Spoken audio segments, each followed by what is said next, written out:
All right, welcome back to the channel, subscribers. Shawn Porter, Errol Spence Jr. coming up soon. Just a couple more weeks before the fight. And Shawn Porter, Kenny Porter having battles, Kenny Porter and Derek James having battles of the words. Battles of having battles back and forth, and Shawn Porter getting celebrity fighter training sparring partners, man, which I don't think is going to work. Let's talk about that in this video.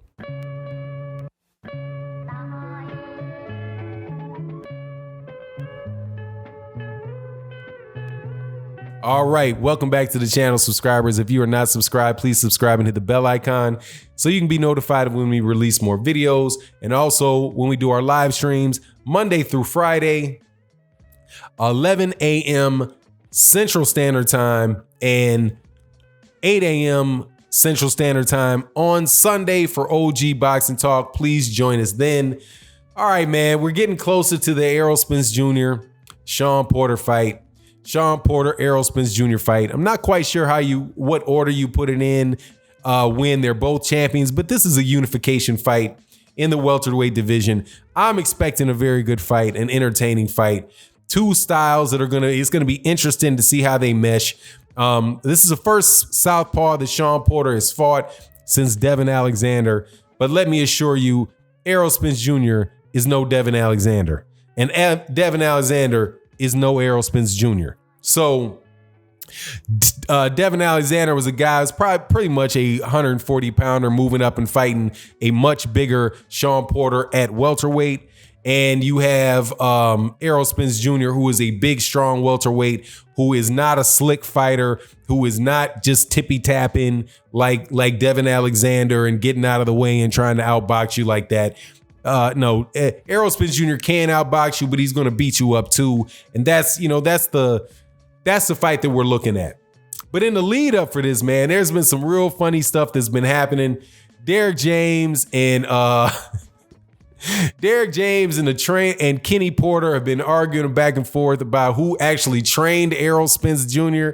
And I think that's just hilarious, man. Because if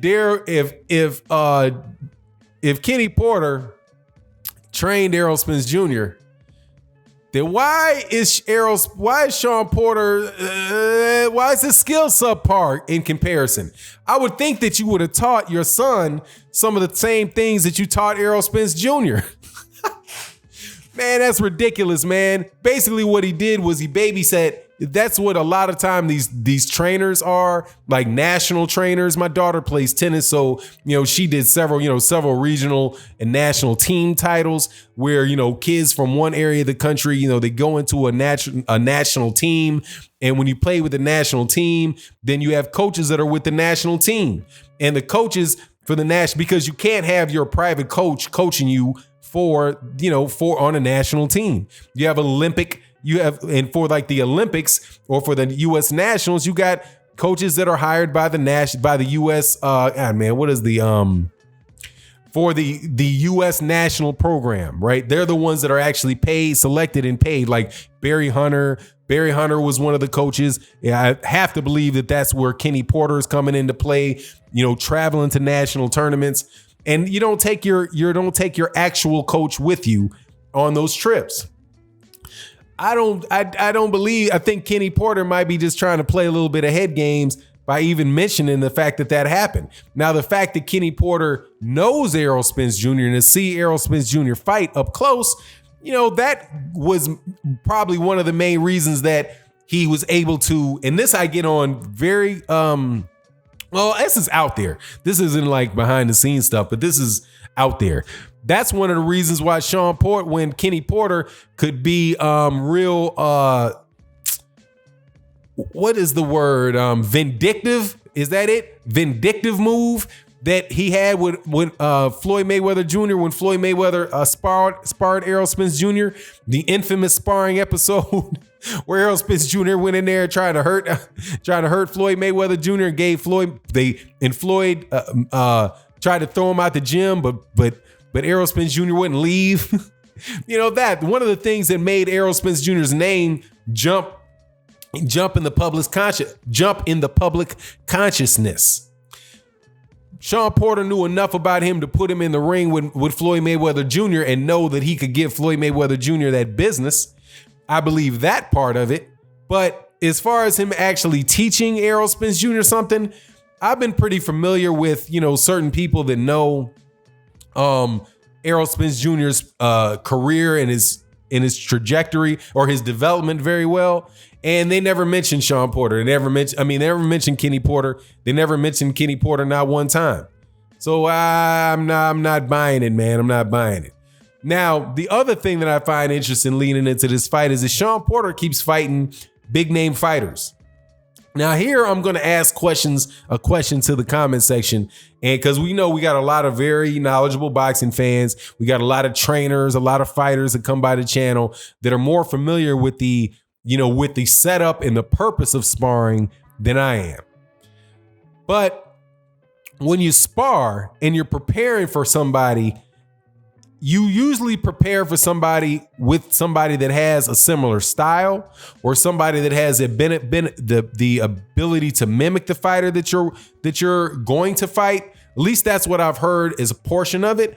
And also that in your sparring, you're working on one thing one round, you might change what you're working on the next round, and you switch things up and you work together. And it is a real partnership to the sparring partner, right? You're just not going in there trying to fight and beat each other up all the time. I'm sure that happens from time to time in the doghouse type of setting. But from what my understanding is, that it really is a partnership in getting yourself ready for the opponent that you're going to face. Now, the two people that Shawn Porter has sparred that I've been aware of is David Benavidez, and I'm hearing he's bringing in Demetrius Boo Boo Andrade. Now, one guy, I don't know if you can consider that bringing them in, because David Benavidez is nobody's sparring partner. David Benavidez is the former WBC 168-pound champion. He's fighting on the undercard in a fight that I'm really looking forward to against Andre Dirrell on the undercard of Errol Spence Jr. and Shawn Porter.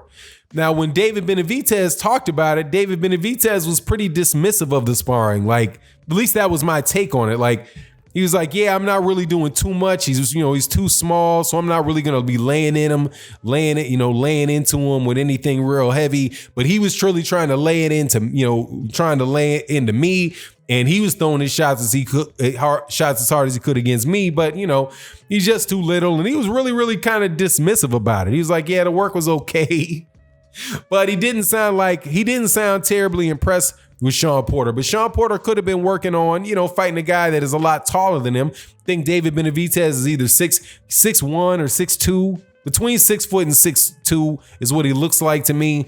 But he's an orthodox fighter. Now, the other guy, Demetrius Andrade. Demetrius Andrade is a southpaw. And he's a 6 foot southpaw. He's bigger than Errol Spence Jr., fighting now at 160 pounds. He originally started at 154, fought up on 160 pounds. But that style, the fighting style, both of David Benavidez and Demetrius Andrade are significantly different than Errol Spence Jr. But, I just don't know really what they're trying to get out of that. I think that it's, obviously there's going to be really good, really tough sparring because Shawn Porter is sparring with guys that are probably going to have to, ease up on him. Now, I hear a lot of talk about how Shawn Porter beat Alexander Usyk in the amateurs and how I think he might have beat Demetrius Andrade in the amateurs. He beat several people in the amateurs. I could see that, especially if Shawn Porter is older.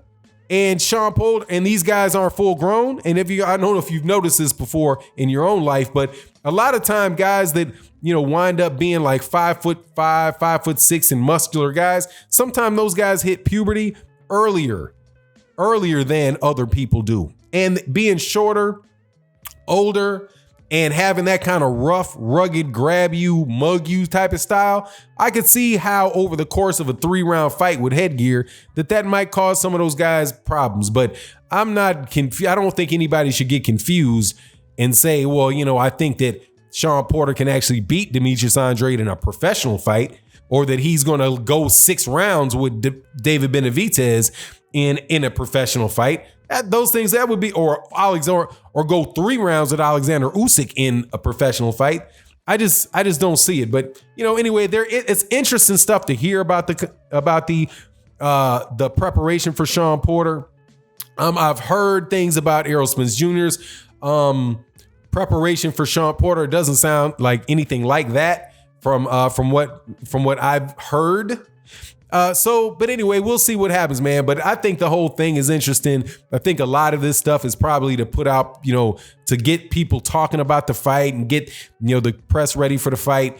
Obviously on Fox with Errol Spence Jr. getting on, after the Cowboy games and after some Texas games, getting the college games, getting his face out there and then getting the promotions for the fight out there. Hopefully the fight will really do well. And then we can see after that fight takes place, another unification against the winner of Manny Pacquiao, Mikey Garcia, if that fight pops off, or the winner of Terrence Crawford and Egis Klimas, if that fight pops off. Well, anyway, let me know what you think in the comment section. And with that, I'm out. Peace.